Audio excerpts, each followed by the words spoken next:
Hey guys, what's going on? It is Ash here coming at you today in Raid Shadow Legends. Today is going to be a great video because we're going to do a champion guide and review and build everything you need to know about Whisper, who is a brand new epic Void champion, which should be very difficult to get because she is Void and epic. However, she is going to be coming free to all of you guys who have Amazon Prime on January 13th of 2020, so just in a couple weeks. So I figured I would put a guide out there because I've been playing with her. I got lucky enough to pull her off a random Void shard, and I've been playing with her for the last week or so before I did this guide, trying to get a sense for what works and what doesn't and what I think of this new champion. At first, I was super excited when I pulled her. Just her kit is really unique and interesting, something that I really haven't seen from another champion. In a way, I mean, in some ways, she's like a mini Turvold right now, who is a Void legendary, but it definitely has some differences as well. So let's take a look at her kit to start things out, and I'll tell you a little bit about why I think she's so special. Again, she's going to be free to all of you guys who do have Amazon Prime, and I would recommend you try her out if you don't have. She's not like SS tier. She's not one of the best epics in the game, at least in my opinion, and you might have a better champion for this kind of damage spot. She thrives off taking a lot of turns and building her rather fast and strong as one of your main damage dealers. However, I don't have her built exactly that way, and we'll talk about why in just a moment. But let's take a look at her skills here. So starting out with Unrelenting, which is her passive, which makes her really cool. It's almost like a Relentless gear set with some pros and some cons to it. So has a 10% chance of granting an extra turn whenever this champion lands a critical hit, so making sure she's 100% crit is going to be paramount to getting value from her. Increases damage inflicted on bosses, including clan boss, by 20%. So that's really valuable for, obviously, clan boss. Now, let's talk about where we're going to use Whisper right now before we get into her other skills, because that's important as well, right? So in terms of where you're using her, she is not a dungeon campaign farmer, in my opinion, at all. You don't want to be using her in campaign. So really, arena, she's not that great either. Clan boss is where it's at. She's a great kind of mid-tier, even into the end game for a clan boss option for damage. And also, she sucks at Spider's Den. She's not good at Fire Knights, no multiple hits. So Dragon's Lair and Ice Golem Keep would be viable for her as well. Maybe like the Void and Force Keep as well. But that's about it. So kind of narrow in terms of her overall utility scope. Definitely more of a specialized champion for Dragon's Lair, Ice Golem's Peak, or Clan Boss, in my opinion. Not really good in arena either. So going on to the rest of her skills. They all kind of stack and have a nice synergy together, which is, again, one of the reasons I really kind of enjoyed seeing her kit in the beginning. So her A1, Softening Drive. So A1, attacks one enemy, has a 50% chance of placing a 25% weaken debuff for 2 turns. Damage based on attack, obviously being an attack champion. You can book that up to a 75% chance of getting a 50%, or 75% chance of getting a 50% buff. What?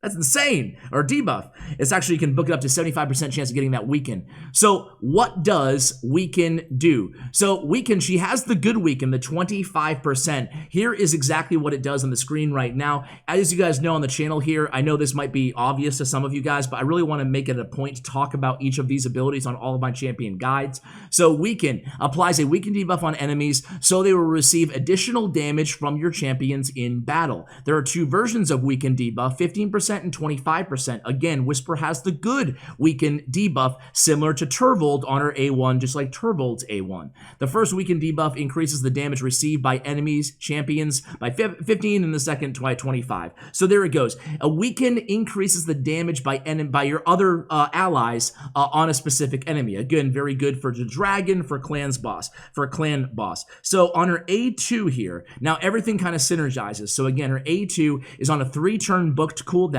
attacks one enemy, places a 50% increased attack buff on this champion for 1 turn before attacking, and if the target has higher max HP than this champion, so if the target has more HP than her. So that's really good as well, because it's going to be, again, good against those bosses, especially with her passive that already does the 20% extra damage against bosses. She can put out some really, really substantial damage on her single hit abilities.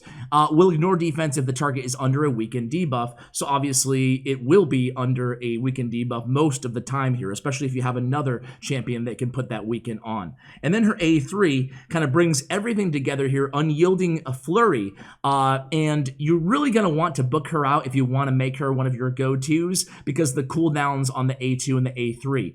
So just something to note there. She's somebody in my opinion, to get her full value, you're definitely going to have to get those cooldowns down.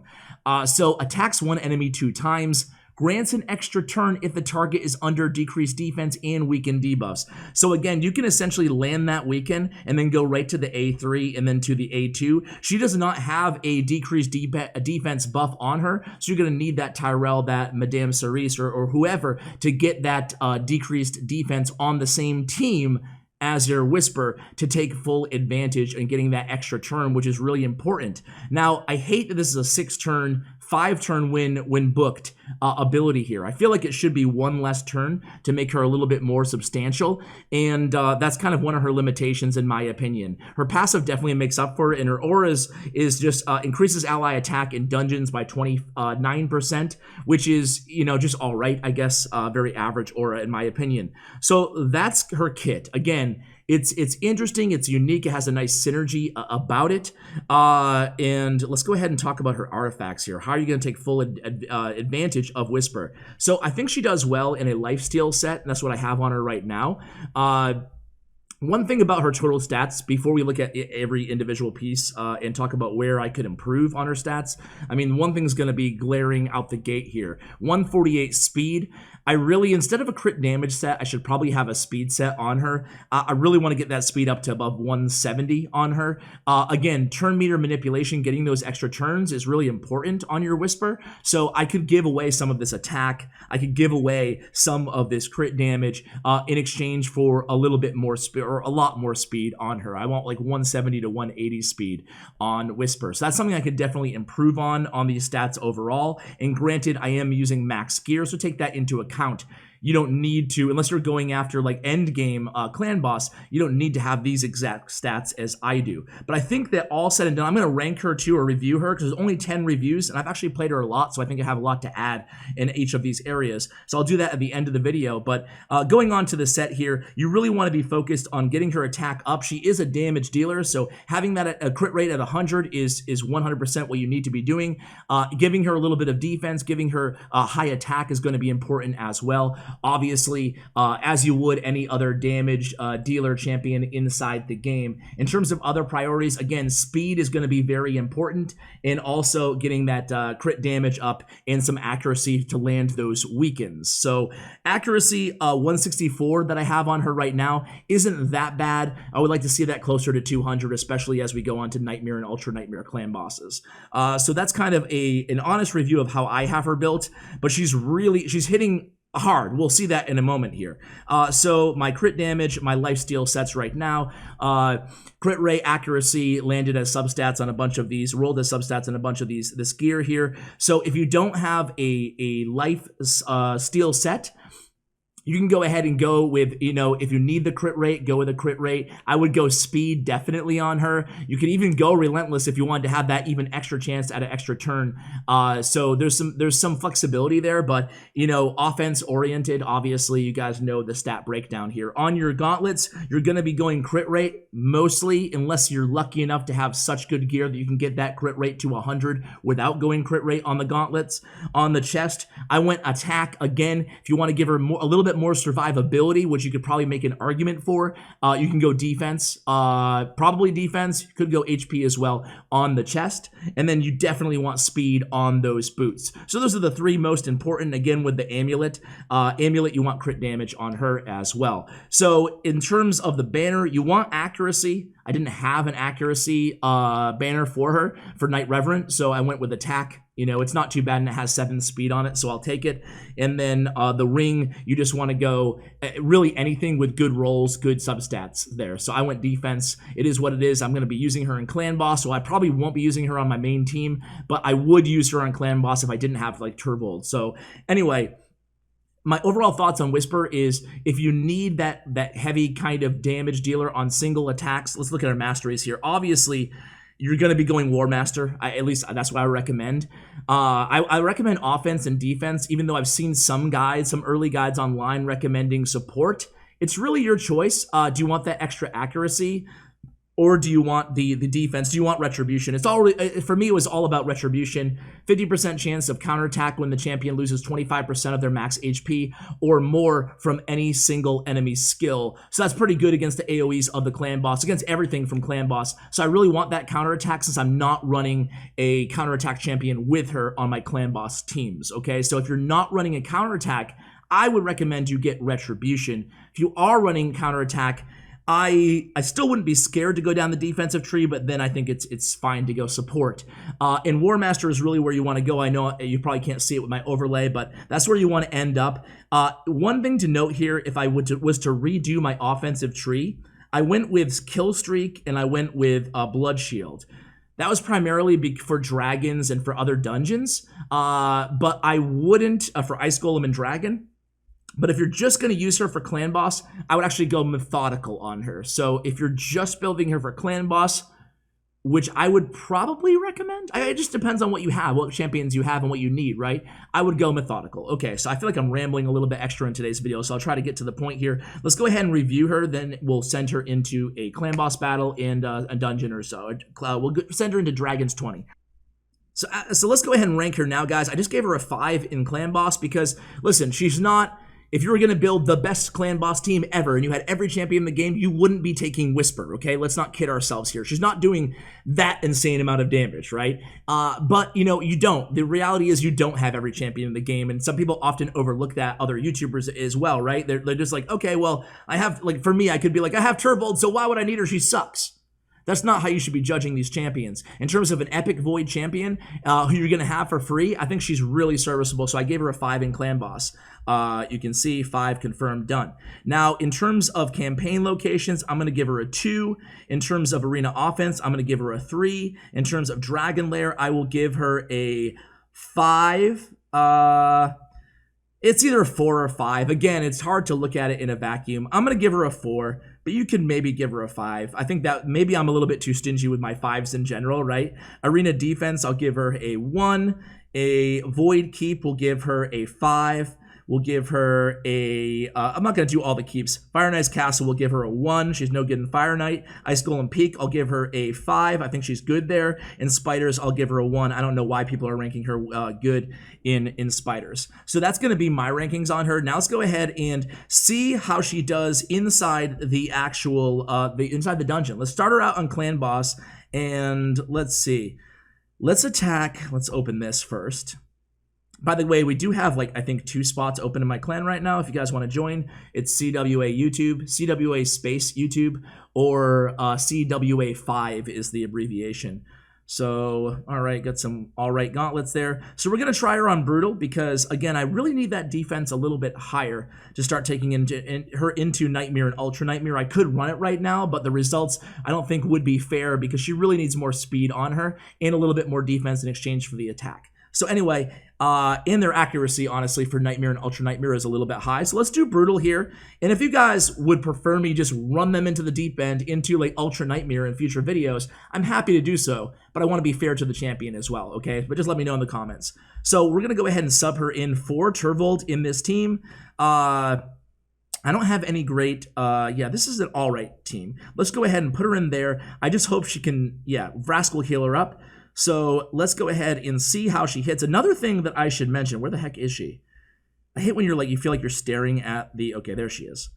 All right, so I don't have a good aura as well available right now. So let's go ahead in and just see how we do. So I just, by the way, pulled Bad L, guys. So I'm really excited about that. I pulled her off camera too. I did like 3 shard opening videos. And then I was like, I pulled like 1 solo one just randomly this morning when I woke up. And Ancient Shard, well, we have the double chances. And wouldn't you know, I pulled Bad L. Super excited about that. It's my first like SS tier legendary champion. So here's her abilities, right? And again, we want to make sure we have that weaken debuff on the opponent first on the clan boss. So that's not there, and it's not even on her turn yet. What am I doing? But you'll see that in a moment here. So now we'll have the decreased defense down from Cerise. And then we will heal here. Let's see, did I waste her third? Yeah, that's the thing. If you put her on auto, her unyielding flurry will go first. So it's one of these champions that really can't auto unless you have it like perfectly speed tuned where you're having that decreased defense and that weaken buff go on the clan boss first before she goes up on your auto team. Really important to note that. Otherwise, you're not going to be getting your extra turns, which is a huge part of her value, okay? So we're going to go with a... we need to put a weekend on there, so let's just put the weekend on right now. It is landing with 164 accuracy or whatever. So let's go one more here and heal everybody up. I'm going to take this off auto in just a moment, and that's the thing that's kind of unfair. Maybe I won't take it off auto because I want to make sure this is not a speed-tuned comp that you're looking at right now, but I do want to be fair to her. So let's go ahead right now, again, making sure that we do have the weekend up. We do. There it is. So we're going to go in with and look at 70, that was like solid damage, right? 75k, 82 or something like that, or 75k, the 82 was just a poison going off. So really solid, right? And now we'll go with the Occult Brawler is going to be, you know, handling the bulk of this DPS for this comp. But I think when you find this battle to be over, which I will fast forward to in a moment and go into Dragons, you will be, you know, pretty pleased, or at least I was, with the damage that she's able to put out here. So, guys, I'm going to go ahead and be right back here. Let's see if I can use still 2 turns. See, it takes forever for the Unyielding Flurry to reset with a 5-turn cooldown. To me, and look at her first ability is hitting for 82,000. Not bad, right? Not bad at all. Like, that's a lot of damage she's putting out. Granted, I have high attack and high crit damage, but still, that's like really satisfactory damage that we're getting off of her A1, 82k. On that crit. So let's go ahead and get speed up and give it, we'll give it 2 more rounds just so we can see that the A3 go off once and not being an auto attack. Let's just make sure she has everything. We have the weekend on there. Oof, if it was her turn right now, let's see, 61k there. Weekend is on her. We'll make sure we get the decrease on there from Cerise. So now we're set up to get that extra turn. And here's going to be the magic. So she's moving a little slow right now. You guys can tell compared to my other champions. So again, that speed will definitely help her out a lot, especially in terms of her overall DPS. So here you guys can see we have the decreased defense and the weekend on the clan boss right now. So we can run the Unyielding Flurry. That's going to go ahead and do some decent damage there, about 100k. And then we have another turn again because of the weekend and the decreased defense. So now we can use the A2, and there we go, another 80k. So that's really, really solid, 180, 190,000 damage off of that one turn. So that's what you want to do, build her kind of fast, hard hitting, a little bit of sustainability, and then watch her do those 180k turns like that all in one turn. So guys, be right back at the end of the battle. All right, guys, so there we go. It just finished up. Don't be deterred by the 12 minutes and 44 seconds. I actually got a phone call in the middle of that, so I figured I'd answer it. But anyway, Whisper, I did mostly manual on that, and I did 5.2 million damage on Whisper, basically right behind, just narrowly behind Occult Brawler. She was the last to die as well, so she's not bad. You can see that damage and say, wow, she's a respectable damage dealer in the right comp. And again, her speed could be a lot better in exchange for some of that attack. So I think you can expect even better numbers even than that. So I'm really happy with, as you guys can see, kind of what she does inside Clan Boss. She definitely has a unique skill set. Again, really important to make sure the order is correct. You just don't want her to be using her third ability unless there's a weaken and decreased defense on the boss to get that extra turn, right? So anyway, let's go ahead and try her out in Dragon's Lair 20.